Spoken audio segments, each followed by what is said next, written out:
From Washington, D.C., the swamp itself, this is the week's worst with Allen and Vadum. I'm Dr. Stephen J. Allen, Vice President and Chief Investigative Officer of the Capitol Research Center. And I'm Matthew Vadum, Senior Vice President at the Capitol Research Center and Editor-in-Chief of BombThrowers.com. And I'm Jake Klein, Media Producer at the Capitol Research Center, and I'll be moderating this podcast in which we dig through the news for stories that we think are the most outrageous, the most ridiculous, the worst. Although I think we have a story this week that we'll all be relatively happy about.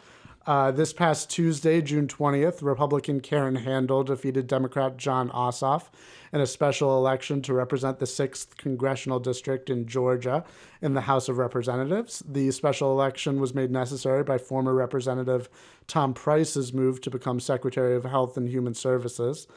It was a very closely watched election, with Ossoff polling ahead at times in what was once a safely Republican district. Over $50 million was spent on this election, making it the most costly House race in history. But in the end, Karen Handel won by 3.8%, 51.9% to 48.1%. So first of all, let's get the basics down. Who are our contenders here? Who's Jon Ossoff? Jon Ossoff is the left wing's holy messiah. They developed him, they built him up to be basically some kind of a superhero who was going to come in and crush the evil Republican Karen Handel, who is associated with President Trump, obviously, as a Republican. And they just built this guy up who, to me, he strikes me as a flake. He's 30 years old. I was 30 years old once, too, a long time ago. That's not the problem. The problem is he doesn't have a clear sort of work background. He's supposedly a documentary filmmaker. No offense intended to documentary filmmakers. None taken. There are at least two of us in this room, maybe even three. And this guy, was such a lightweight.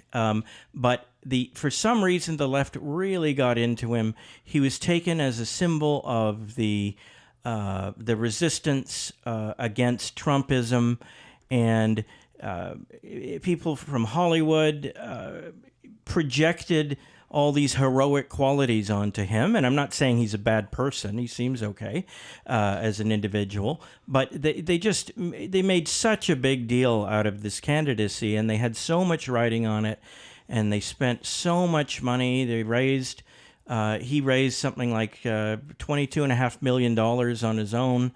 And then super PACs were active in the area too. Super PACs were also active, and they helped Karen Handel. But by far, Jon Ossoff, this was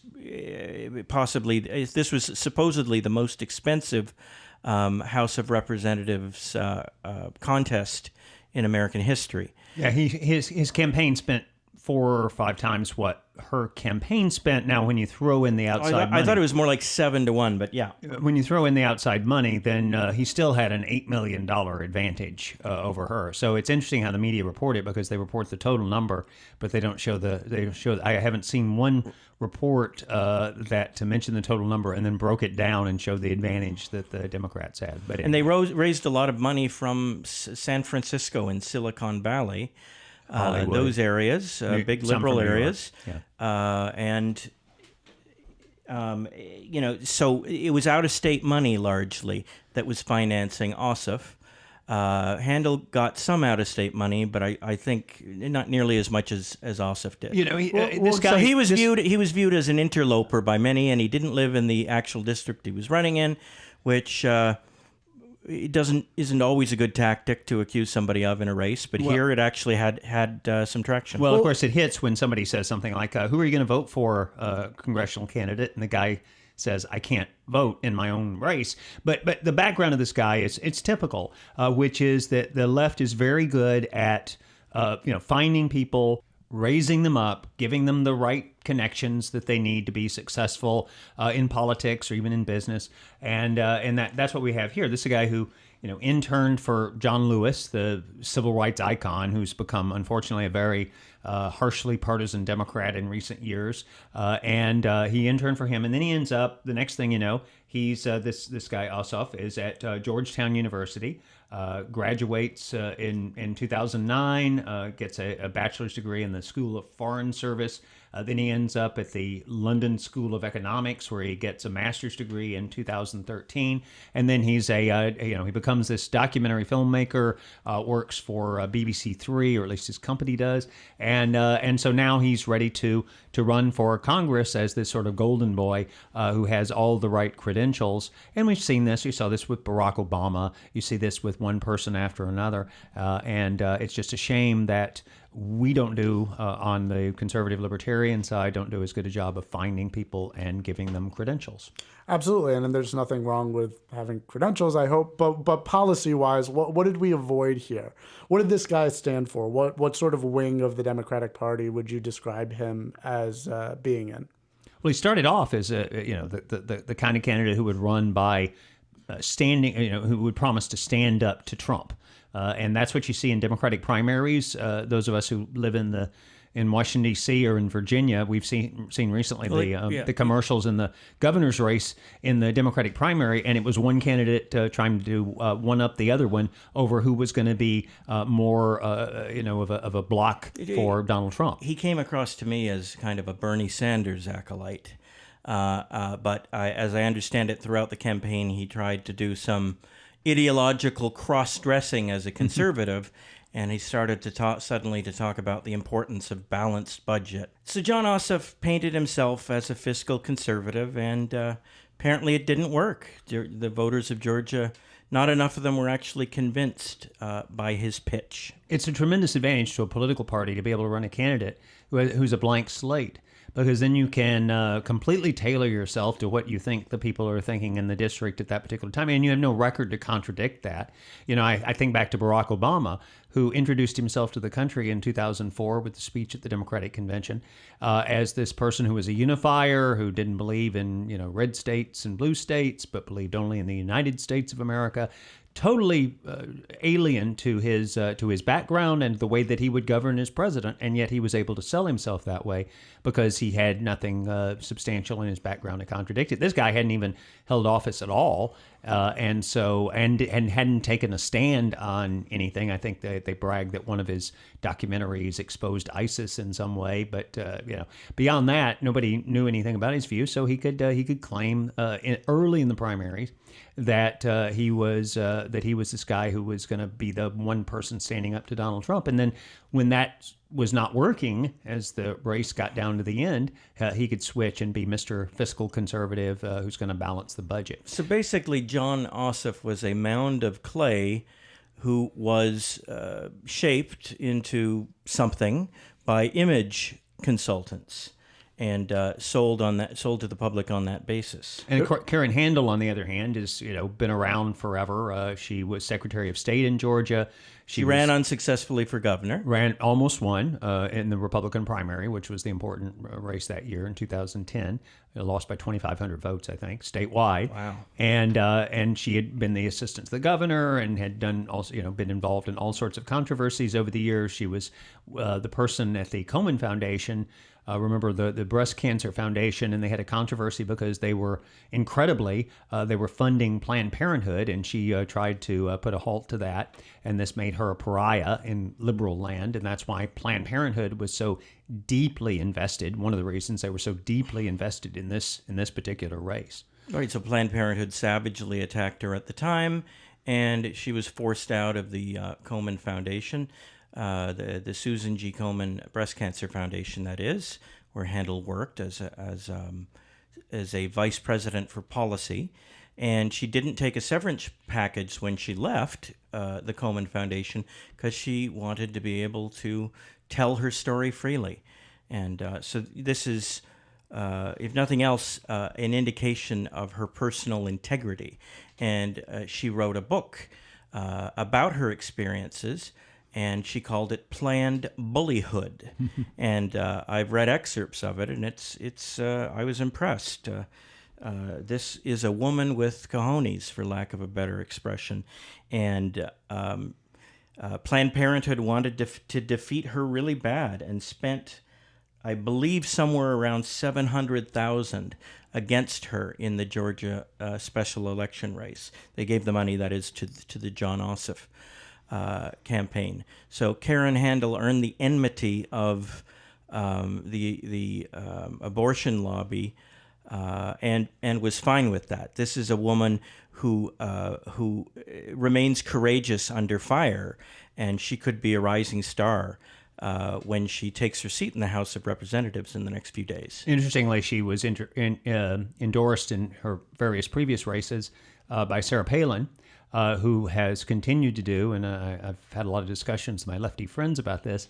They don't realize that Palin is very quietly putting her people in positions across the country. Nikki Haley would not have gotten elected governor and therefore would not be UN ambassador without Sarah Palin, and Susana Martinez as governor of New Mexico. And then, of course, my view is that her endorsement of Donald Trump was critical to him winning the Republican nomination. So that's sort of a side issue, but it is interesting. And of course, the connection with Palin only drove the left battier that somebody associated with Sarah Palin might win this congressional seat. So that was mostly focused on one issue, though, the abortion issue.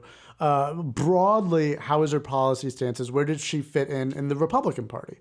Is she, because especially we have all these divisions now, is she more establishment? Is she more libertarian? Is she more Trumpy? Is she more cruisy conservative, if I can create that phrase?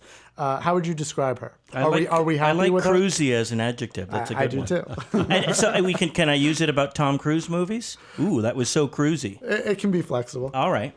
Yeah, she's actually, sort of a you might say a mainstream Republican for the state of Georgia, which would be a conservative by national standards.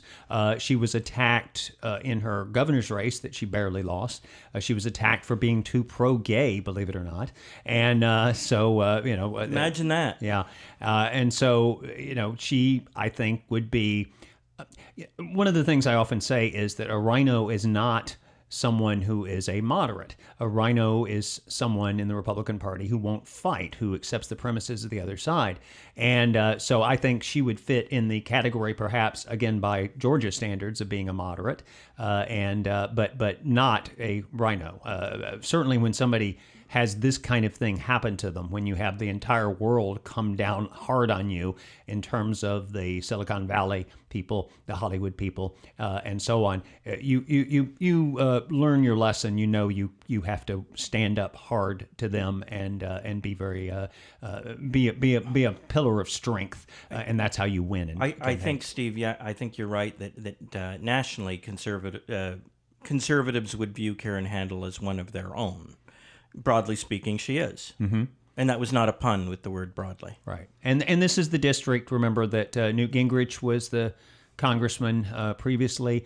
Although people say, well, the Republicans held the district for 40 years, it's actually 25 or so, because the district was drastically redrawn by the Democrat-controlled state legislature back in 1990 in 1991 to nail Newt Gingrich, and they almost were successful. He barely won re-election the next time around because his district was so different. The previous Republican was in the 1870s or 1880s and was a black freedman whose claim to fame was during the Civil War he commandeered a Confederate ship and piloted it to the Union Navy and became a big war hero. So this is interestingly enough, that's just a nice little digression. This is the district that they used to, the late Louis Grizzard, the humorist, joked about that this area was filled with Yankees driving around Dunwoody in their Volvos. And so you have in this section of Georgia, very well educated. It's one of the most well educated congressional districts in the country. I think the rate of college graduation is around 60%, which is almost double the national rate of college graduation for the people who live there. So not that there's anything wrong with that. Remember, our president loves the poorly educated. Yeah, that's right.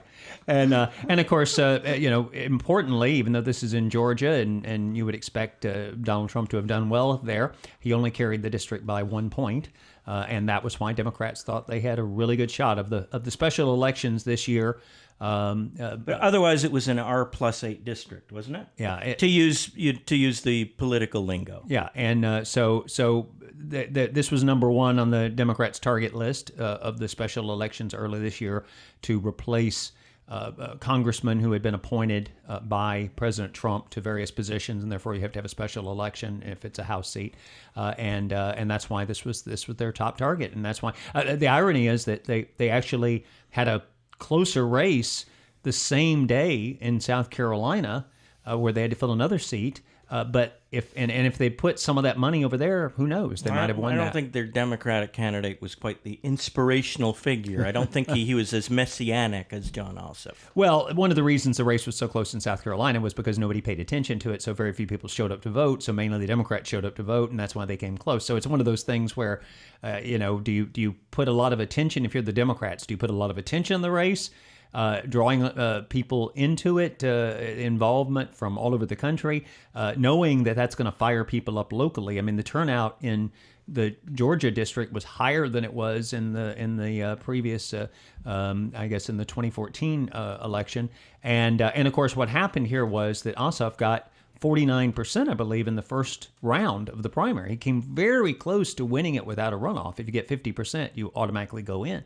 He came very close, and then he got fewer votes as a percentage this time around. He got more votes, but because people were so fired up and the turnout went up, that caused him to get a lower percentage. He actually went backwards, and Handel went from 20%, I believe, in the first primary to obviously winning this time around. And that's, overcoming a tremendous disadvantage. I think 538 and a lot of the prognosticators had given the Democrats an edge just because Ossoff had so little that he needed to pick up to get a majority in the runoff, and he didn't do it. While I was babbling there, I made one mistake. I just want to correct it. The Friedman Republican was Robert Smalls, and it was in South Carolina. It was in the South Carolina district, not the Georgia district.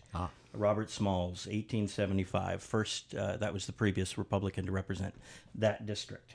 All right, so, Democrats' number one target is one thing. The most expensive House race in history is quite another. So by a big margin, it's like I think the previous record was 30 million, so this beat that by more over than 20 million. Yeah. So, but what was it about this race? I mean, why this one? Oh, this was because they kept selling it. And that's why, I see this as the week's worst, because if you look at the news coverage, it was all about how this was going to be the big referendum on Donald Trump. And this was going to show that the Democrats could come back and they could take the House. Right. The Democrats tried to nationalize the election, and it worked to an extent, but the people in that district in Georgia weren't buying it.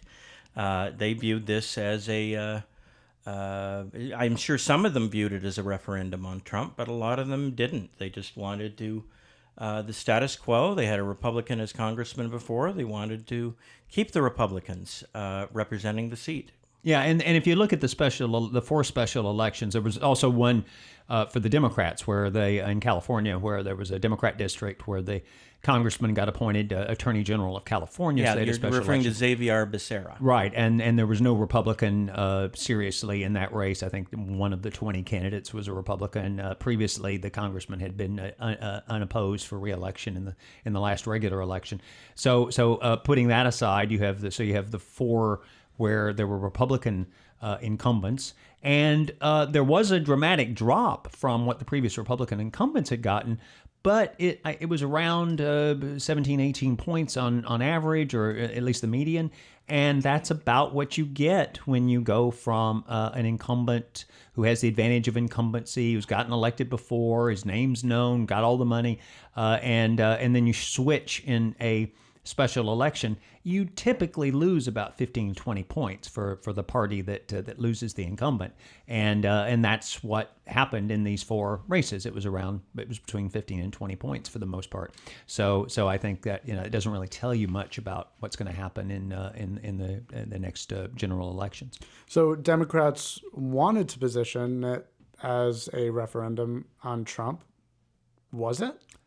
I think that, people always have a mixture of motives. I think it became that as you had all this money coming in from outside. I think it became a referendum on, do you want the Georgia congressional seat to be bought by people from Silicon Valley and Hollywood? There were a lot of factors. There was more time to sort of show the Democratic candidate to be someone without a record, someone who you couldn't necessarily trust, but not anything necessarily that he's a dishonest person, but just that he didn't have a record that would show that he would stand up and take a position and stick to it, and that therefore his promises were, should be discounted based on that. But yeah, I mean, on election night at the Handel victory party, when she gave her speech, the crowd burst into Trump, Trump, Trump. So clearly, the president inspires people to get out and vote when they see that there's a threat to him being able to achieve his agenda, and the Trump people feel motivated. They didn't the first time around because you had all these different Republican candidates, and they were splitting the message, and they were saying bad things about each other, and so a lot of people stayed home, and that's why the Democrats almost won the race outright the first time around in the first primary.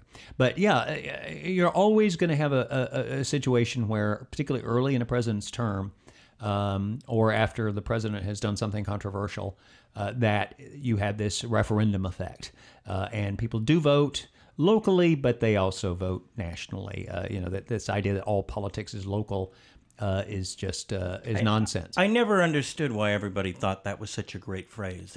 Tip O'Neill said that all politics. Well, Tip O'Neill, it was to his advantage if people felt that way, because he was speaker partly because he had Southern Democrats who didn't necessarily agree with him on much of anything, who were holding those seats for the Democratic Party, and then those seats, and that translated into votes for him to be speaker. If you had a straight up and down vote based on political beliefs in the early 80s, Tip O'Neill would not have been Speaker of the House. So he depended on the party system to keep him in power. So of course, you don't want people in Louisiana and Georgia, South Carolina, voting based on the national issues. You want them based on voting based on whether they like the incumbent congressman, who maybe was a state senator before being a congressman. And, they got to know, and he's their buddy, and he comes down to the diner, and they hang out with him, and he shows up at the VFW hall, and it's all personal. And that's what you want. If you are trying to basically pull the wool over people's eyes in terms of the policies that you put out there, you want people to vote based on just totally local things. Who's your cousin, who comes to your meeting of the JCs, and all that sort of thing. You don't want it based on national issues. So of course, Tip O'Neill promoted the theory that all politics is local because it was to his advantage. So we spoke about this a little bit earlier, but the funding of this race was interesting, not just in terms of number, but in terms of sources. The majority of individual donations to the Ossoff campaign came from out of state. The majority of individual donations to the Handel campaign came from within Georgia. What do you make of that?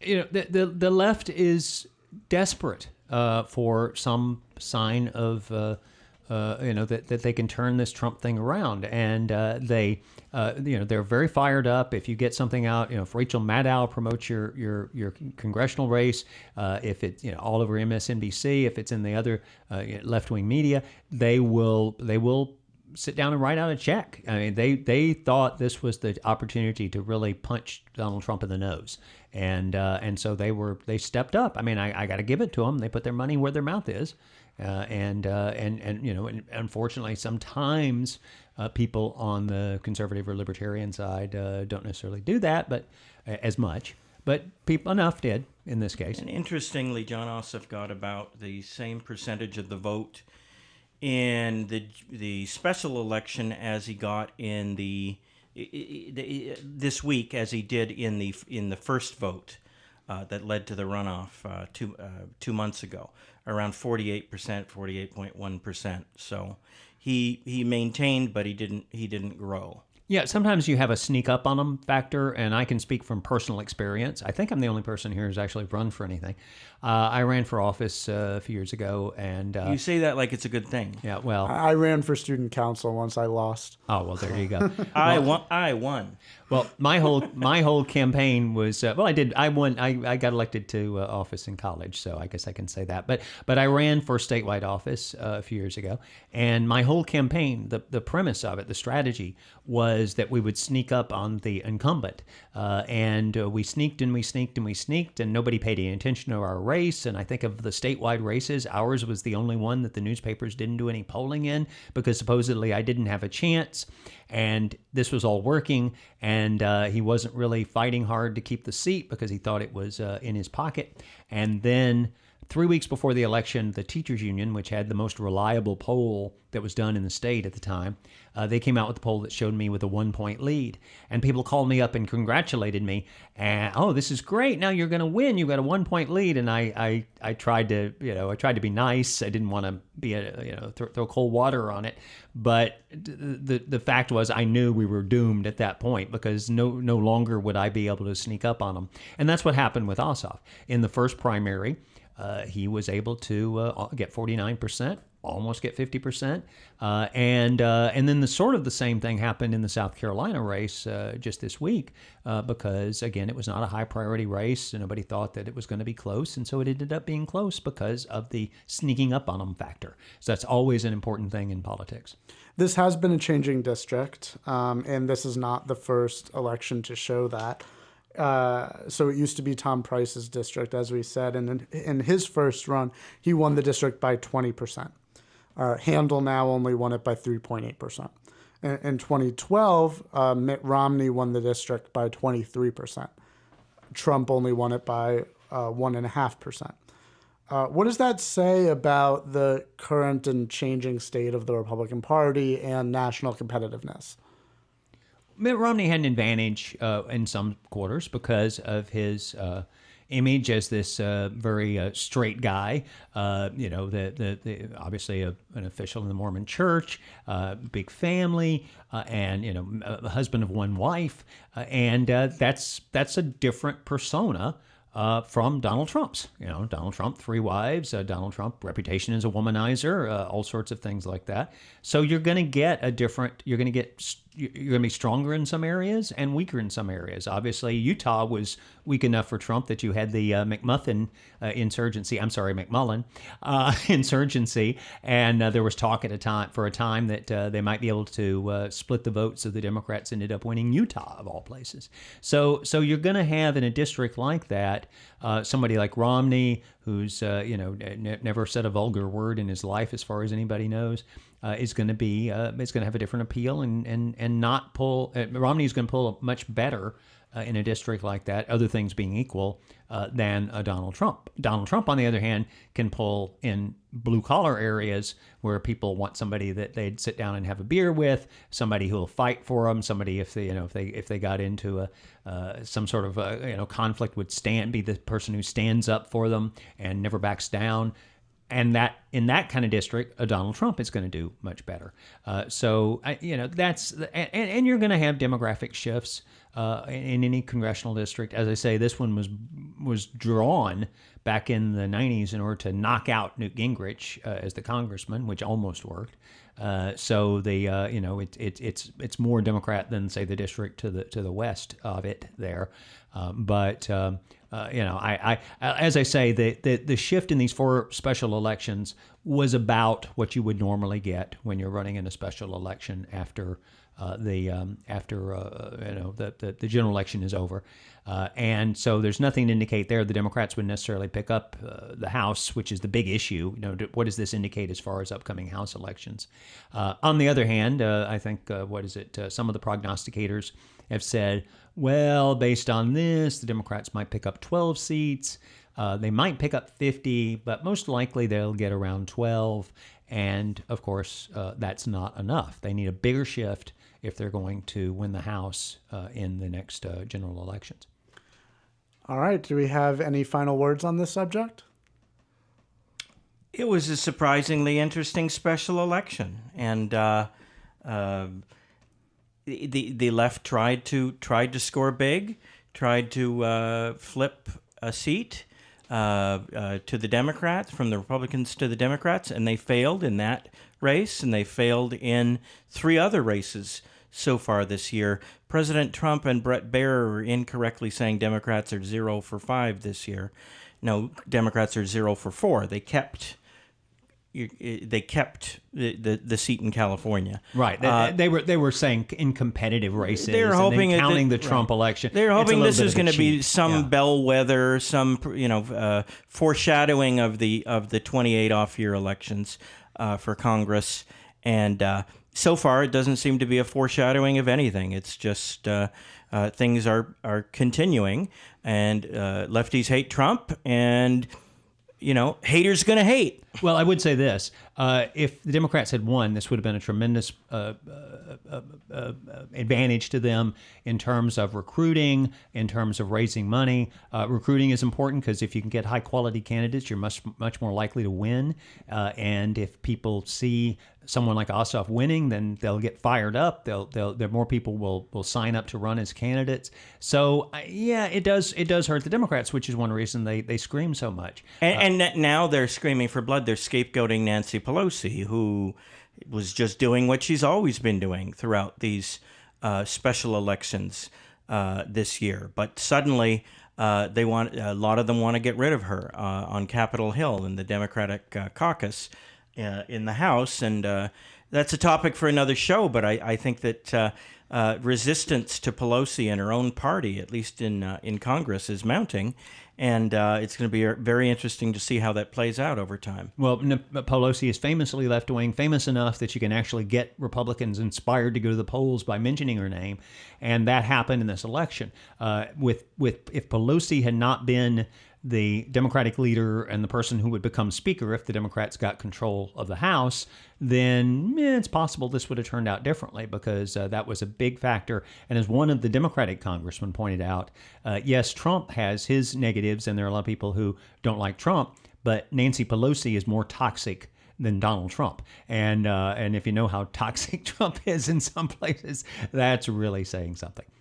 All right, that's our show for this week. We'll be back next week, and we hope you'll join us. If you're not already, please subscribe to the podcast on iTunes and Stitcher, and follow us on social media at Capitol Research Center on Facebook and YouTube, and at Capitol Research on Twitter. I'm Dr. Stephen J. Allen, Vice President and Chief Investigative Officer of the Capitol Research Center. And I'm Matthew Vadum, but I'll skip my title. And I'm Jake Klein. Thanks for listening.